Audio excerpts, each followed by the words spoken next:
Hello everyone, I am Ifra, hope you are doing well. तो start करते हैं आज का टॉपिक। आज हम पढ़ने वाले हैं टैली ईआरपी में कुछ नया टॉपिक लेंगे।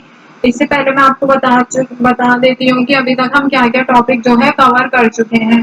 तो आपने देखा होगा इससे प्रीवियस सेशन में हमने मोस्टली जो हमारे सेल्स वाउचर होते हैं, परचेज वाउचर हो या फिर पेमेंट वाउचर हो या फिर रिसीट वाउचर हो, इन सभी में किसका यूज किया था? कॉस्ट सेंटर और कॉस्ट कैटेगरी का यूज करके इन वाउचर को हमने क्रिएट किया था। डिटेल में बिल्कुल एक एक सेशन को अलग से हमने यहाँ पर एक्सप्लेन किया था कि अगर आपको एंट्री करनी है सेल्स वाउचर में कॉस्ट सेंटर और कॉस्ट कैटेगरी का यूज करके तो कैसे यूज करेंगे, या फिर आपको परचेज में एंट्री करनी है कॉस्ट सेंटर या कॉस्ट कैटेगरी का यूज करके तो कैसे करेंगे। अगर आपको सैलरी पे करनी है तो आप सैलरी कैसे पे करेंगे? कॉस्ट सेंटर और कॉस्ट कैटेगरी का यूज करके, या फिर कोई इनडायरेक्ट इनकम आ रही है तो उनका यूज करके आप कैसे एंट्री कर सकते हैं, ये सारी चीजें उसमें देखी थी। उसके बाद हमने इसी से प्रीवियस सेशन में देखा था कि अगर हमें कॉस्ट सेंटर की रिपोर्ट्स देखनी होती हैं तो उसको कैसे व्यू किया जाता है। एक बार मैं बता देती हूँ, डिस्प्ले पे आते हैं, स्टेटमेंट्स ऑफ अकाउंट का ऑप्शन आता है। अकाउंट्स बुक के नीचे ही यहाँ पर कॉस्ट सेंटर का ऑप्शन आपको दिख रहा है, यहाँ पर एंटर करेंगे। इसमें दो ऑप्शन है कॉस्ट सेंटर से रिलेटेड, ये क्या है? Category summary. यहाँ पर आप सारी चीजें देखेंगे, कॉस्ट कैटेगरी के नीचे ही कॉस्ट सेंटर आपको लिखे हुए दिख जाएंगे इटैलिक में। और कॉस्ट सेंटर ब्रेकअप, मतलब कि कौन सा कॉस्ट सेंटर कौन सी कॉस्ट कैटेगरी है, आपस में सामने आपको लिखे हुए दिख जाएंगे। तो इसमें कोई भी कंफ्यूजन नहीं रहती है, यहाँ पर सारी चीजें जो है क्लियर हो जाती हैं। तो यहाँ पे आपको समझ आ गया। और आप दूसरे भी ऑप्शंस होते हैं यहाँ पे, प्रॉफिट एंड लॉस पे, परचेज एंड सेल्स की एंट्री आप यहाँ पे देख सकते हैं, indirect income and indirect expenses की भी। तो आज क्या पढ़ने वाले हैं? हम आज के टॉपिक पर आते हैं वापस से। तो आज हम देखेंगे बजट के बारे में कि बजट क्या होता है, क्या इसका यूज होता है, कैसी एंट्रीज जो है बजट में बजट का यूज करके की जाती है। उसमें अगर कोई डिफरेंस आ रहा होता है, हमने बजट कम बनाया है, बजट ज्यादा हो गया, या फिर हमने बजट ज्यादा बनाया था उसमें से कम खर्च हुआ है, हमारे पास पैसा बच गया, तो ये सारी चीजें जो है कैसे हैंडल हम करते हैं टैली ईआरपी में। उसके लिए हमें समझना होगा बजट होता क्या है, क्या इसका यूज है, किस तरह की जो है बजट होते हैं टैली ईआरपी में, सारी चीजें जो है हमें डिटेल में देखनी होंगी। तो उसके लिए हम क्या करेंगे, जो है हम नोट्स लिखते हैं अपने टैली ईआरपी में, तो वही पहले नोट्स पर जाते हैं। आज का सेशन जो रहेगा थ्योरेटिकल ही रहेगा। तो यहाँ से अपने नीचे आपको माइक्रोसॉफ्ट वर्ड का ऑप्शन दिख रहा है, यहाँ पर टास्क बार में आप इसको ओपन करेंगे यहाँ से। तो ये हमने लास्ट पढ़ा था कॉस्ट सेंटर के बारे में।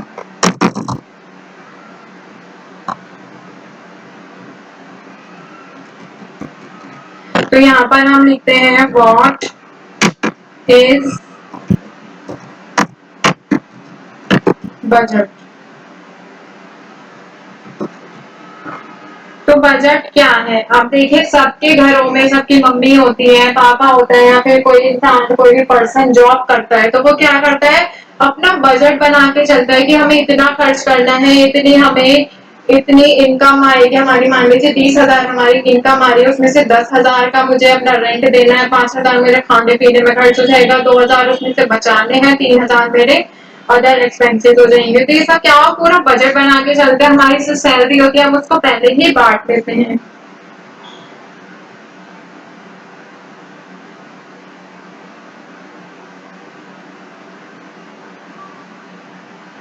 तो यहाँ पे सबसे पहले समझेंगे बजट होता क्या है, बहुत इजी लैंग्वेज में लिखवाते हैं यहाँ पर।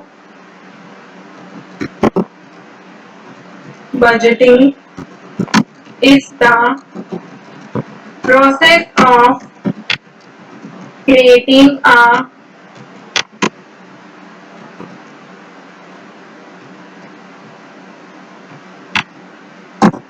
financial plan that outlines projected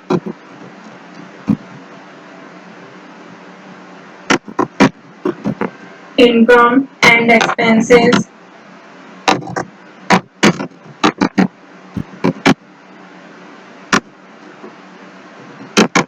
over a specific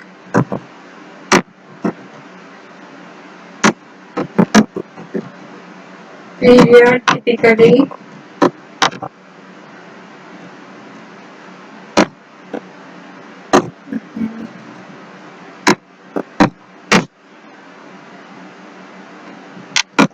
month,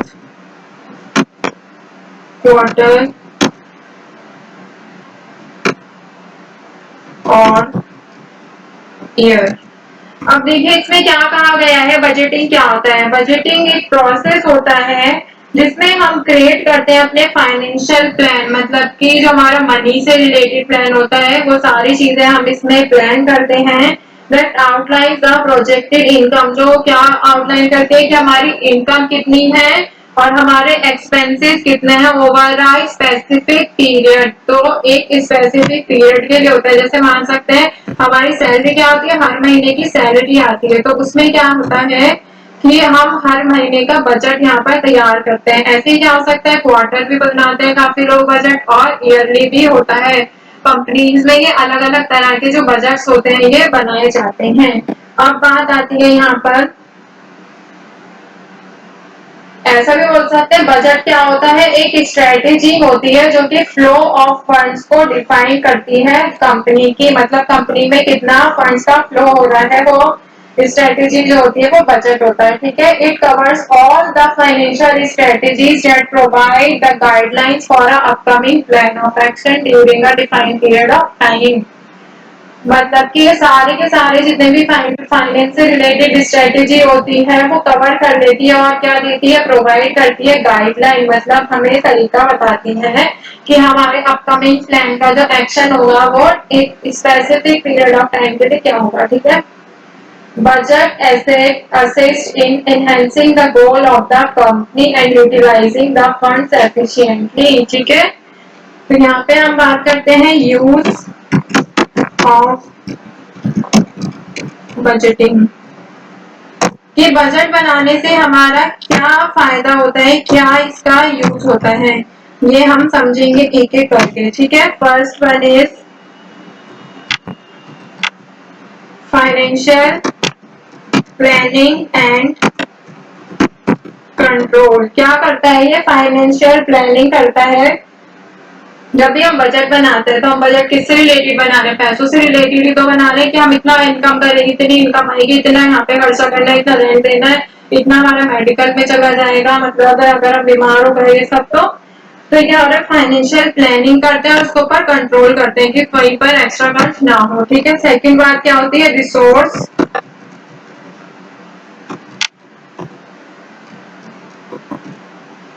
allocation.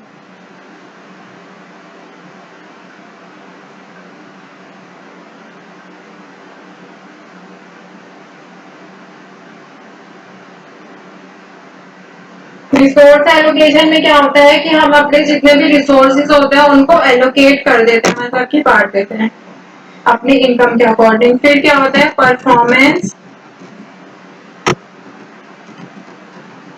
Evaluation, कि हम अपनी परफॉर्मेंस को इवेल्युएट करते हैं। फिर ठीक है, फिर फोर्थ देखते हैं कॉस्ट रिडक्शन। फिर क्या करते हैं हम, हमारी जो भी कॉस्ट हम एक्स्ट्रा या फिर बोल सकते हैं जरूरत से ज्यादा कहीं पर खर्च कर रहे होते हैं तो हम उसको क्या कर देते हैं, रिड्यूस कर देते हैं, कम कर देते हैं। ठीक है, फिर फिफ्थ और last one is decision making. फिर क्या करते हैं हम, डिसीजन मेकिंग, मतलब कि हमारा जो, जब हम बजट बनाते हैं तो हम इजीली जो है अपना डिसीजन ले पाते हैं, क्योंकि हमें पता होता है कि हमारे आगे फाइनेंशियल जो स्ट्रेटेजी है या फिर बोल सकते हैं फाइनेंशियल कंडीशन है वो कैसी रहेगी। ठीक है, ये सारी चीजें लेके हम जो डिसीजन मेकिंग है बहुत ज्यादा इफेक्टिव वे में कर पाते हैं। और अगर मैं बात करूं बजट की, तो ये क्या करता है, हेल्प करता है क्रूशियल फाइनेंशियल डिसीजन लेने में, मतलब डिसीजन मेकिंग आया ना यहाँ पे कि हमारे क्रूशियल फाइनेंशियल डिसीजन लेने में हेल्प करता है, फ्यूचर प्लानिंग करने में भी हेल्प करता है। ठीक है,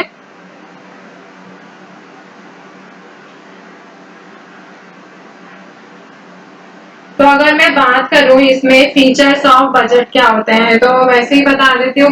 फीचर ऑफ बजट क्या होता है, बजट हम क्रिएट कर सकते हैं टैली ईआरपी की बात हो रही है, तो बजट को हम क्रिएट कर सकते हैं इसमें, या फिर बजट टाइप्स को डिफरेंट डिफरेंट बजट टाइप्स यहाँ पे भी बना सकते हैं। जैसे डिफरेंट टाइप का मतलब है मेरा मंथली, क्वार्टरली, एनुअली, मतलब कि ईयरली। फिर क्या होता है, बजट को हम एलोकेट कर सकते हैं डिफरेंट कॉस्ट सेंटर में, डिफरेंट कॉस्ट डिपार्टमेंट में या फिर डिफरेंट प्रोजेक्ट्स में। ठीक है, बजट को हम ट्रैक भी कर सकते हैं, ट्रैक कर सकते हैं हम एक्चुअल एक्सपेंसेस को, कि हमारे खर्चे कितने हो रहे हैं, किसके अगेंस्ट बजटेड अमाउंट, जितना हमने बजट बनाया था उसके अगेंस्ट हम अपने एक्चुअल एक्सपेंसेस को ट्रैक भी कर सकते हैं।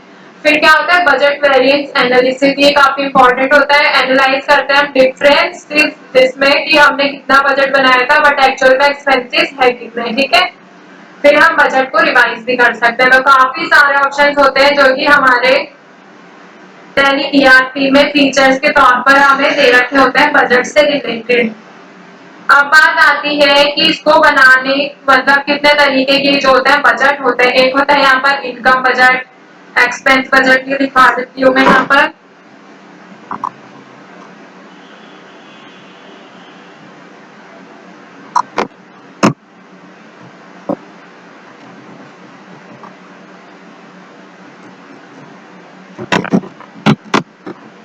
Types of budget.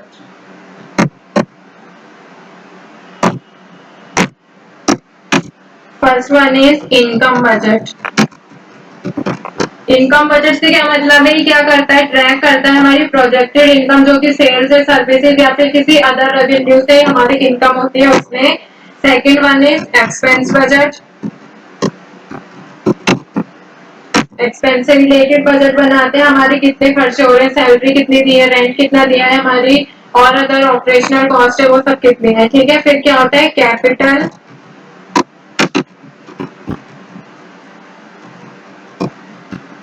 Expenditure budget. Capital expenditure budget क्या होता है, प्लान करता है, फिर बोल सकते हैं हम इसमें ट्रैक कर सकते हैं अपनी इन्वेस्टमेंट को, जैसे एसेट्स हो गए या फिर कोई भी मशीन हो गई एसेट के तौर पर, या फिर कोई भी सॉफ्टवेयर हो गया, इन सब में क्या होता है कैपिटल एक्सपेंडिचर, मतलब कि इनके ऊपर जितना खर्चा होता है कैपिटल पर। फिर क्या हो सकता है कैश फ्लो बजट। ये 11th 12th में भी किसी क्लास में है ये बजट का चैप्टर। तो इसमें क्या होता है कैश फ्लो बजट, इसमें मतलब कि क्या करते हैं forecast and manages inflow and outflow of cash. ठीक है, fifth one is departmental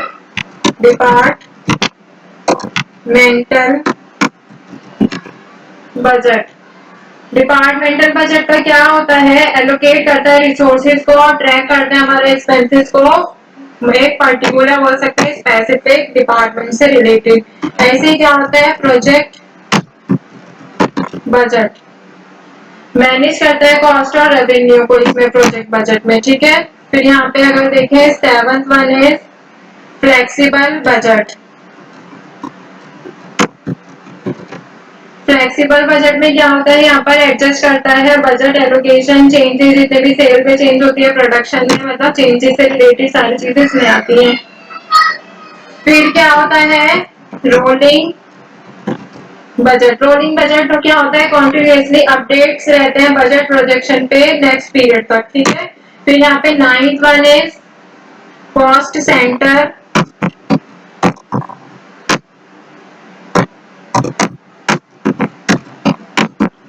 budget. Cost centre अभी आप पढ़ चुके हैं तो आपको पता ही है कॉस्ट सेंटर बजट क्या होता है, ट्रैक करता है एक्सपेंसेस और रेवेन्यू को एक स्पेसिफिक कॉस्ट सेंटर से रिलेटेड। ठीक है, last one is zero based budgeting. ये काफी इंपॉर्टेंट टॉपिक होता है ग्रेजुएशन में भी। जीरो बेस्ड बजट की अगर मैं बात करूं, स्टार्ट होता है हमारा जीरो बेस से और ये सभी एक्सपेंस के लिए जस्टिफाई रहता है। ठीक है, तो यहाँ पर हमने बजट से रिलेटेड टॉपिक देख लिया है, तो आई होप आपको क्लियर हो गया होगा बजट क्या होता है। एक प्लानिंग होती है जिसका मंथ वाइज या फिर क्वार्टरली या फिर एनुअली इसको प्लान करते हैं फाइनेंस से रिलेटेड। मिलते हैं नेक्स्ट सेशन में, stay tuned and thank you.